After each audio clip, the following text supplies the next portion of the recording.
बहुत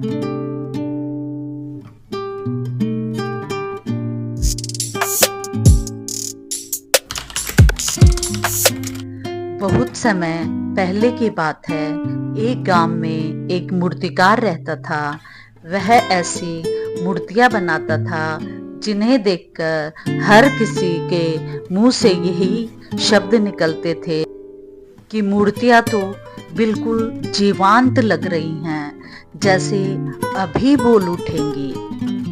आसपास गांव के बहुत से लोग तो उन मूर्तियों को छू कर देखने आते थे कि वास्तव में ये मूर्तियां हैं या जीवित इंसान।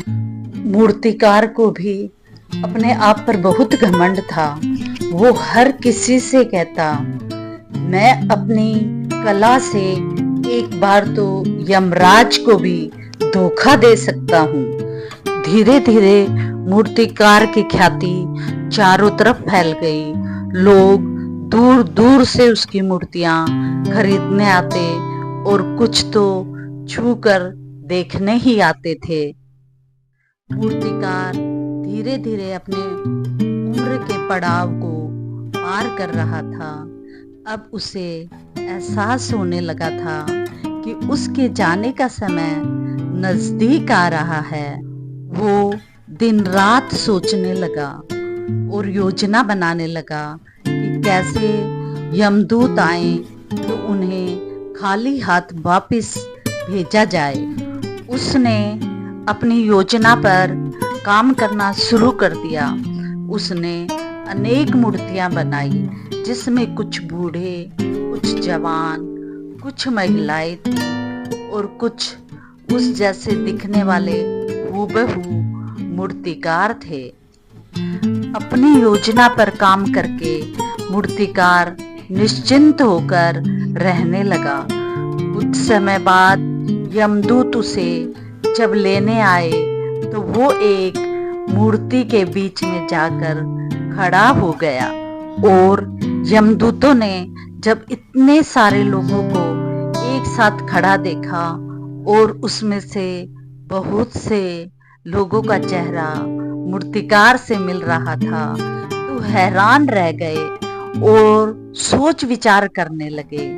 जैसे ही एक यमदूत ने उनको हाथ लगाया तो वो समझ गया कि ये तो मूर्तियां हैं, पर इन्हें तोड़ा गया तो कला का अपमान होगा और यदि मैं मूर्तिकार को लिए भी ना जाता हूँ तो ये सृष्टि के नियम का उल्लंघन होगा।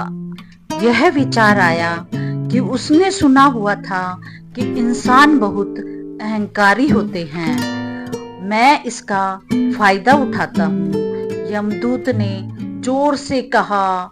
मूर्तिकार ने मूर्तियां तो बहुत सुंदर बनाई है, पर इसमें बहुत बड़ी कमी है। मूर्तिकार होता तो उसे मैं ये कमियां बता ही देता। तभी मूर्तिकार का अहंकार जाग उठा और मूर्तिकार बोला, बताओ क्या कमी है मेरी बनाई मूर्तियों में। और यमदूत का काम पूरा हो गया। मूर्तिकार को यमदूत ने कहा, मूर्तियां चाहे कितने भी जीवित क्यों न लगे, पर उनमें भावना नहीं आ सकती। मैंने आपके अहंकार को चोट पहुंचा दी है और आपका अहंकार जाग उठा और मेरा काम पूरा हो गया।